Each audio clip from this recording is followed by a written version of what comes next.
Is it that time already? I asked, wishing I didn't know the answer. Hitting the snooze button for 9 more minutes of precious somnolence before the damn harbinger squawks at me yet again. Human beings were never meant to awaken like this. I tell myself as I hit the button once more like a hospital patient with a morphine pump attempting to ward off the inevitable pain. Yes, the weekend is over, the weather girl glibly chirps, as I put on a pot of coffee and make my way to the pulsating warmth of the shower that reminds me of the cavernous blankets from whence I've recently arisen. I don't want to go to work. I whine to the mirror as I button my shirt that reeks of conformity and cologne, while what's underneath is begging desperately to break free. As I grit my teeth while grinding through the gridlock that everyone hates but no one is willing to fix, I tell myself that there are people who do not have to deal with this, and my mind begins searching frantically for an escape, but comes up empty yet again, settling instead for a sip of caffeine-riddled angst. When I swipe my badge and walk through the door, my identity is recorded and erased at the same time as I become a mere member of the corporate conglomerate, wearing a wrinkle-free shirt along with khakis and a phony smile just like every other schmuck who can't find a better way to put food on the table. Yes, it's Monday.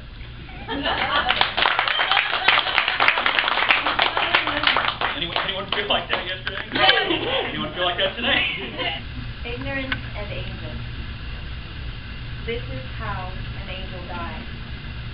Blaming it on indifference and misunderstanding. Dropped off the side of sail, tangled in a web of discrimination and judgment. This is how our love, yelling and screaming. This is how we show our love, yelling and screaming at brick walls, slamming through glass bodies, miscommunication and hatred, open-mouthed acid pouring out into existence, ignorance traded in for accurate puncturing. Blame it on the world. Blame it on its color. Blame it on her belief. Blame it on that culture. Blame it on me. Just blame it on somebody.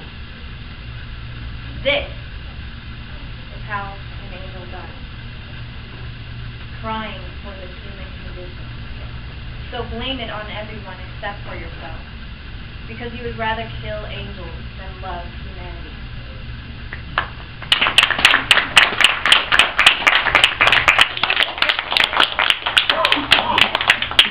It's called I Insist.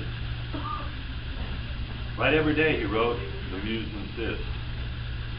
Well, I insist that she writes that she inspire me every day. I insist she not take any more unannounced vacations, leaving my well of ideas dried up for days, weeks, months. And what the hell was that 5-year period back in the 80s all about anyway? I insist she make me write when she does inspire and not let me fall prey to that beast called procrastination, because procrastination is a motivation eater and a killer of ideas.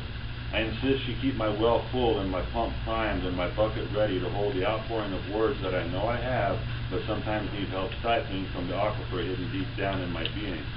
I insist she fill my brain with ideas like a sponge soaking up water, and I insist she squeeze that sponge daily, weekly, monthly.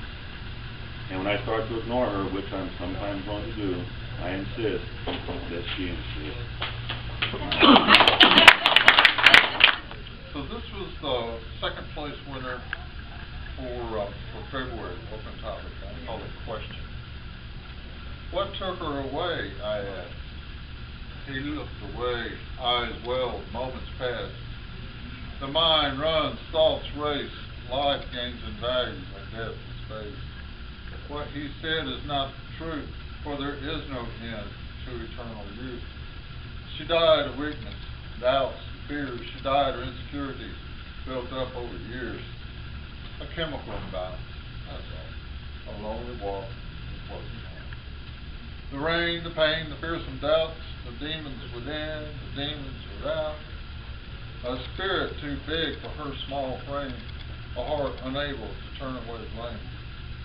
She died, he lied, my heart beat a bump. She rose to such heights, and then she jumped. Death's Prayer, inspired by a line by Judy Reeves, who said, "And in the end, we prayed for death." Right? So it's and in the beginning, death prays for us. drops a spark of insight in our infant dreams, pulls all night vigils, praying we make it to the dawn, a birthday, a lifetime, measured in centuries, not decades. The dark angel tumbles right alongside, a shadow we ignore until tragedy or some random accident reminds us of mortal coils and fragile lives, fluid between streams of bills and taxes. In the end, the reaper stops praying long enough to collect our tattered souls as she ponders the next part